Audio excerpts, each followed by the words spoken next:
રાજ્યપાલશ્રીએ ત્રાકુડા ગામમાં ઢળતી સંધ્યાએ ખેડૂત પરિવારની મુલાકાત લઈને આત્મીય ભાવે વાર્તાલાપ કર્યો। આચાર્ય દેવવ્રતજીએ અમરેલી જિલ્લાના ખાંભા તાલુકાના પ્રવાસ દરમિયાન ત્રાકુડા ગામે પ્રાકૃતિક કૃષિ કરતા ખેડૂતના ઘરે ગૌ સેવા કરી હતી।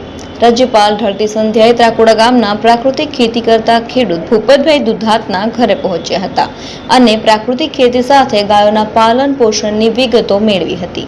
ઉલ્લેખનીય છે કે દુધાત પરિવાર 30 વીઘા જમીનમાં પ્રાકૃતિક ખેતી કરે છે।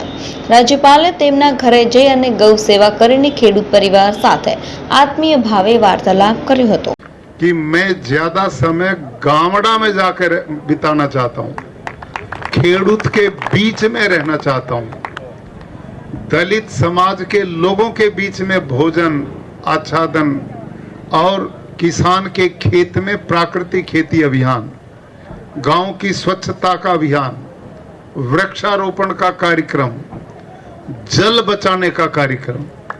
तो उन्होंने मेरे को कहा कि इनसे पवित्र काम दूसरा हो ही नहीं सकता, आप ये जरूर करें।